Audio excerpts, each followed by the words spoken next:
பாத்தீங்களா? இல்ல இல்ல அவங்களா தான் ஓ, வரணும். உண்மையாவா ராஜிமா? ஏய், என்னாச்சு விஜய்? ஏய், மாமா, என்னாச்சு மாமா? ஏய் நீ ஆபீஸ்க்கு போறேன்னு போனியே, ஏதாவது பிரச்சனையா?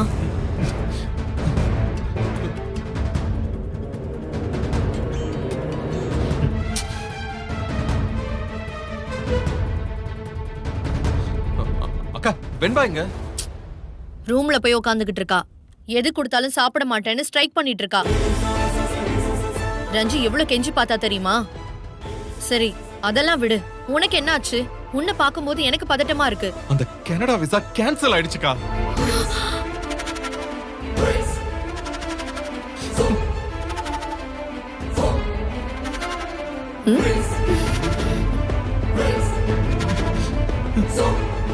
என்னடா சொல்ற? நான் உனக்காக அங்க எல்லா ஏற்பாடும் பண்ணி வச்சிருக்கேன். விசா எப்படியும் ஓகே ஆயிடும்னு சொன்னியேடா. திடீர்னு இப்படி குண்ட தூக்கி போடுற? எல்லாம் மல்லியால வந்ததுக்கா. அவ போய் நிம்மதியா போலீஸ் ஸ்டேஷன்ல உட்கார்ந்துட்டா. என் கனவு ப்ராஜெக்ட் மொத்தமா ஒண்ணுமே இல்லாம போயிடுச்சு. ஐயோ மாமா, அவ பண்ணதுக்கு நீங்க என்ன பண்ண முடியும்? நீங்க சொல்ல வேண்டியதானே. என்ன சொல்ல முடியும் ரஞ்சிதா? ஸ்டேஷன்ல எஃப்ஐஆர் ரெஜிஸ்டர் ஆயிருக்கு. மல்லி உங்க மிஸ்ஸஸ் தானான்னு என்கொயரியில கேக்குறாங்க. எல்லாம் முடிஞ்சு போச்சு. சேரக்கூடாதவங்க கூட சேர்ந்தா என்ன நடக்கும்னு இப்பயாவது புரிஞ்சுக்கிட்டியா நீ? நீ பேசி பாத்துருக்கலாம்ல. நீங்க ரெண்டு பேரும் என்ன புருஷன் பொண்டாட்டியாவா இந்த வீட்ல இருந்தீங்க? உனக்கு கல்யாணம் நடந்த லட்சணம் தான் ஊருக்கே தெரியுமே. நீ இத போய் சொல்ல வேண்டியதானே? இந்த நேரத்துல அதை எப்படிக்கா போய் சொல்றது? ரெக்கார்ட்ஸ் படி நாங்க ஹஸ்பண்ட் அண்ட் ஒய்ஃப் தானே. போச்சு. கனவெல்லாம் அப்படியே சுக்குநூறா போச்சு. எல்லாமே முடிஞ்சு போச்சு. ஏய் என்ன நீ பேசுற? கேவலம் அவ பண்ண திருட்டுத்தனத்துக்காக உன்னோட ட்ரீம் முடிஞ்சிருச்சுன்னு இப்படி சொல்ற? சும்மா இல்லடா, 18 crores பிசினஸ் டா இது. அக்கா என்னக்கா பண்ண சொல்ற?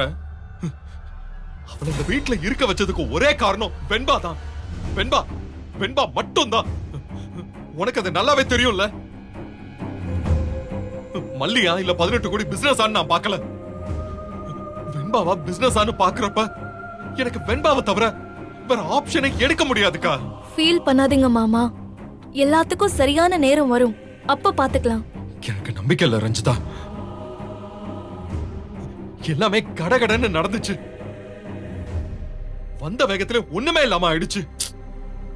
எதுக்கு விஜய் அப்படிலாம் முடிவு பண்ற? எல்லாம் நல்லபடியா நடக்கும்டா. இல்லக்கா அவ்வளவுதான். இப்போதைக்கு திரும்ப அப்ளை பண்றதுக்கான வாய்ப்பே இல்லைன்னு சொல்லிட்டாங்க. கம்பெனில நாம இந்த ரீசனை சொல்லவே முடியாதுக்கா. எனக்கு இது இல்ல, விடுக்கா. ஏய் விஜய், ஐயோ நான் என்ன பண்ணுவேன்? ஐயோ மாப்பிள, ஐயோ மாப்பிள, நீங்க ஸ்டேஷன் வருவீங்கன்னு எதிர்பார்த்தேன். ஆனா நீங்க வரவே இல்லையே. வரணுமா? எதுக்கு வரணும்? நானும் இவனும் சேர்ந்துதான் கூட்டு சதி பண்ணி சிலையை கடத்தணும்னு சொல்றீங்களா? என்ன ராஜிமா இப்படி எல்லாம் பேசுற நீ? மல்லி பேக்ல இருந்த ஒரே காரணத்துக்காக அவதான் எடுத்தான்னு ஆயிடுமா? பின்ன நாங்க எடுத்த என்னமோ அவ பேக்ல வச்சிட்டோன்னு சொல்ல வரீங்களா? ஏய் ரஞ்சி, நான் சொல்லல அங்க சுத்தி இங்க சுத்தி கடைசியில நம்ம மேலதான் பழி போடுறதுக்கு வருவாங்கன்னு தெரிஞ்சது தானே. விஜயும் இவங்க சொல்றாங்கன்னு நம்புறான் பாரு. அதனால தானே இவங்க இப்படி எல்லாம் பேசுறாங்க. ஐயோ ராஜி, ஐயோ நான் இப்போ உங்க கூட வாக்குவாதம் பண்ண வரலமா. ஆமாமா, உங்களுக்கு ஈக்குவலா சண்டை போடுறதுக்கு நான் வேலை வெட்டி இல்லாம இங்க உட்கார்ந்துட்டு இருக்கேன் பாருங்க. தயவு செஞ்சு தேவையில்லாம பேசாத. உங்ககிட்ட பேசவே எனக்கு இஷ்டம் இல்ல. மாப்பிள தம்பி, அங்க என் மல்லி அவஸ்தைப்பட்டுட்டு இருக்கா. தயவு செஞ்சு உடனே வாங்க தம்பி. நான் எங்கேயுமே வர்றதா இல்லைங்க. தயவு செஞ்சு இதுக்கு மேல என்ன பேச வைக்காதீங்க. மாப்பிள, ஐயோ உங்களை விட்டா எங்களுக்கு வேற வழி இல்ல மாப்பிள. ஐயோ எனக்கு தெரிஞ்ச வக்கீலுங்க எல்லார்கிட்டயும் நான் பேசி பார்த்துட்டேன். ஐயோ இந்த சிலை கடத்தல எல்லாம் பெரிய விஷயம்னு யாரும் வர மாட்டேன்ட்டாங்க. இத பாருங்க, பெரிய விஷயமோ சின்ன விஷயமோ அதெல்லாம் எங்களுக்கு அவசியமே கிடையாது. உங்க மல்லியால அவன் பிசினஸ்ல இன்னைக்கு எவ்வளவு லாஸ் ஆகி நிக்கிறான் தெரியுமா? என்னம்மா சொல்றீங்க? மாப்பிள, உங்க அக்கா என்னென்னமோலாம் சொல்றாங்க, எனக்கு ஒண்ணுமே புரியல. மல்லி பண்ண கேவலமான திருட்டு வேலைகால எங்க மாமாவோட கனடா விசாவே கேன்சல் ஆயிடுச்சு.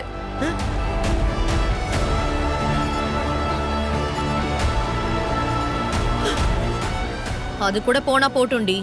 அவ திருடினா அவ அனுபவிக்கிறா. நமக்கு என்னன்னு விட்டுட்டு போலான்னு பார்த்தா நம்மள புடிச்ச பீட விடாம இப்படி துரத்திக்கிட்டு இருக்கே. குடும்பமான போனது மட்டும் இல்லாம இன்னைக்கு அவன் பிசினஸ்ல வேற மண்ணள்ளி போட்டுட்டா. இப்போ உங்க எல்லாருக்குமே நிம்மதியா இருக்குமே. ஐயோ இங்க பாருங்க மாப்பிள்ள. ஐயோ மாப்பிள்ள, உங்களுக்கு நான் எப்படி சமாதானம் சொல்றதுன்னு சத்தியமா எனக்கு தெரியல. உங்களுக்கு எவ்வளவு கஷ்டமா இருக்கும்னு எனக்கு நல்லாவே புரியுது. நீங்க ஆசையா அந்த கனடா ப்ராஜெக்டை எதிர்பார்த்துட்டு இருந்தீங்கன்னு எனக்கு நல்லாவே தெரியுது. ஐயோ ஏதோ கெட்ட நேரம் இப்படி எல்லாம் நடந்து போச்சு. கண்டிப்பா உங்களுக்கு அடுத்த தடவை எல்லாமே கைகூடி வரும்.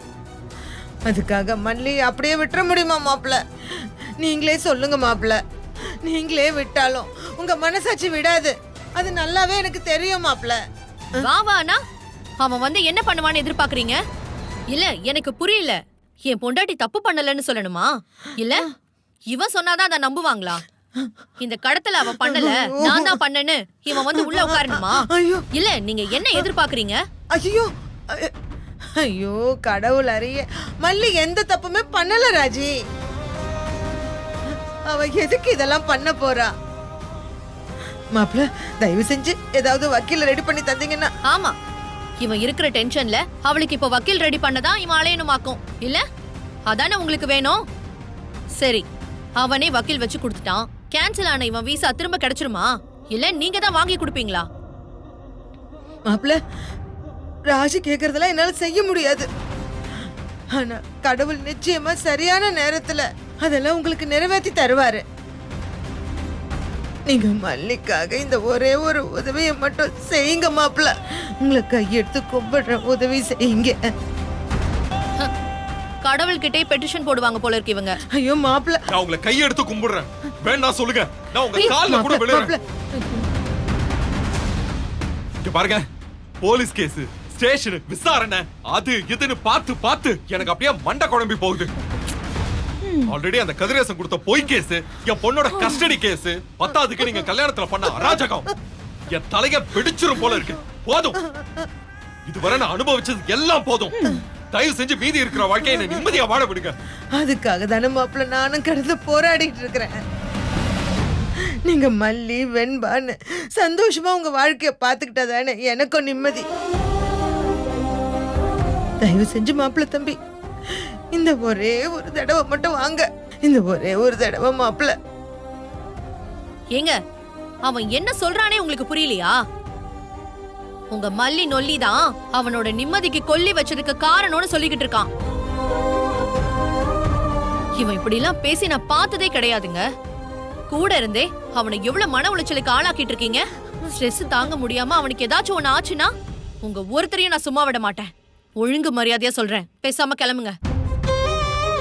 மாப்பிள்ள தம்பி, உங்களை கெஞ்சி கேக்குறேன். என் மல்லி உங்களுக்கு எவ்வளவோ செஞ்சிருக்கா, அது உங்களுக்கே நல்லா தெரியும். ஹலோ ஹலோ சொல்லிக்கிட்டே இருக்கேன், சும்மா மாப்பிள மாப்பிளன்னு அவனை டிஸ்டர்ப் பண்ணிக்கிட்டு இருக்கீங்க. விஜய் நீ உள்ள போ. ஐயோ மாப்பிள்ள, போன்னு சொல்றேன்ல. மாப்பிள்ள போ, மாப்பிள்ள போ. நான் சொல்றத கேளுங்க மாப்பிள்ள. மாப்பிள்ள மாப்பிள்ள மாப்பிள்ள மாப்பிள்ள, ஐயோ இப்படி என்ன தவிக்க விடுறீங்களே. ஐயோ இங்க நான் பாருங்க, என்ன நீங்க பண்ணுவேன்? அழுது டிராமா போட்டதெல்லாம் போதும். முதல்ல வெளியில போங்க. ஐயோ ராஜி, அவ ஒரு பொண்ணுமா. கஷ்டத்துல ஒரு பொண்ணு தத்தளிக்கிறப்போ இன்னொரு பொண்ணு தான் சப்போர்ட் பண்ண முடியும். ராஜி கொஞ்சம் கொஞ்சம் இப்போ வெளியில போறீங்களா இல்ல? ராஜி கொஞ்சமாச்சும் அவளை பார்த்து கொஞ்சம் கருணை காட்டேன்.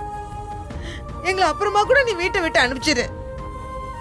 வயசு கூட வித்தியாசம் பார்க்கல. உன்னை சாமியா நினைச்சு உன் கால்ல விழற. ஏங்க, சொல்லிக்கிட்டே இருக்கேன், என் பிள்ளைய- கேட்க மாட்டீங்களா என் நீங்க? பிள்ளைய இதோ எப்படியாவது பாருங்க, காப்பாத்து. ஒழுங்கா நீங்களே போங்க, இல்ல செக்யூரிட்டி வர வச்சு உங்களை வெளியில தள்ளுவேன். போங்க முதல்ல. ஐயோ நீ அப்படி எல்லாம் சொல்லாத. ஏங்க, சொன்ன கேளுங்க, போங்க. போ சொல்லு ரஞ்சி. போங்க சும்மா போங்க. மல்லி, இந்த வீடியோ உங்களுக்கு பிடிச்சிருந்தா லைக் பண்ணுங்க, ஷேர் பண்ணுங்க, காமெண்ட் பண்ணுங்க. மறக்காம சரிகமா டிவி ஷோஸ் தமிழுக்கு சப்ஸ்கிரைப் பண்ணுங்க.